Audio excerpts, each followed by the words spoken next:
Welcome back. The United States' chaotic withdrawal from Afghanistan was just a little over 3 years ago. Now, a scathing new report by House Republicans out this week continues to scrutinize the Biden administration's botched exit. Representative McCaul, the Republican chair of the House Foreign Affairs Committee, has once again called on Secretary of State Antony Blinken to testify on the withdrawal and threatened to hold him in contempt of Congress if he does not. 13 U.S. service members were killed in a bombing by the Islamic State terrorist group outside Kabul's airport as they were helping people evacuate from the country. At least 170 others were killed in that explosion as well.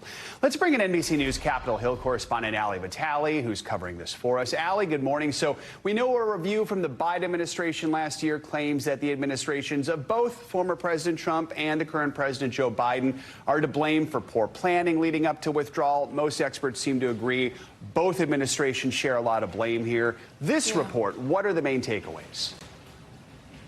Well, this is a report that we've been waiting for, especially because Chairman McCaul has undertaken this as one of the chief priorities of his chairmanship of that House Foreign Affairs Committee. This is, of course, based on tens of thousands of State Department documents that were reviewed by this committee, as well as, of course, testimony and interviews with key officials, though you're right to point out that Blinken is one that this committee is still trying to find their time with. We'll get to that, but in terms of what this report has actually found, one of the key takeaways that they cite here is that some of the reports around deteriorating security were, in their words, watered down by key Biden administration officials, and that officials on the ground in Afghanistan waited too long to actually prep any kind of emergency evacuation situation. It all leads to, in the words of Chairman McCaul, a partial statement, him saying, the investigation reveals the Biden-Harris administration had the information and opportunity to take necessary steps to plan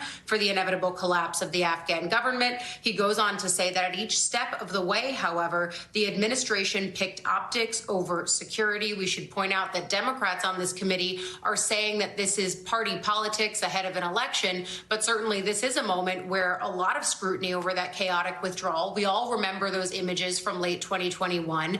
And of course, now Congress starting to dig into that, but they do have more information that they want.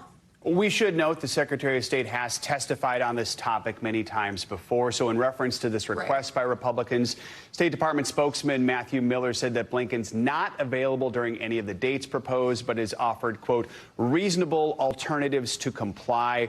What are the chances we do actually see Secretary Blinken testify?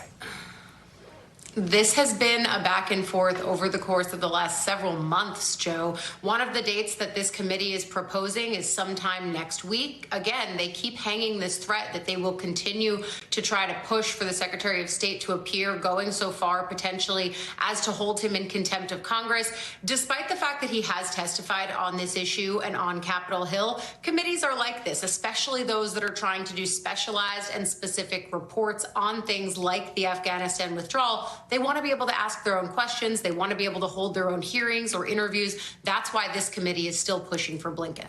This is obviously an issue on the campaign trail. It's something Republicans, including former President Trump, continue to echo leading up to the election, attacking President Biden and his administration for how it handled the situation. We even heard Senator J.D. Vance recently say Harris can, quote, go to hell over the withdrawal. When you look at the calendar, how much of this is pure politics right now? First of all, so much for taking the rhetoric down. I remember seeing that from Senator Vance and thinking exactly that at the moment. But look, this is something that is a palpable issue. Both sides want to dig into what happened here. It was a massive foreign affairs failure, despite the fact that it was something that actually achieved what President Biden and former President Trump both wanted, which is the drawdown and ultimate end to an ongoing war in Afghanistan. And while both of them made decisions that impacted the ultimate drawdown and withdrawal, again, chaotic, and we all remember those images.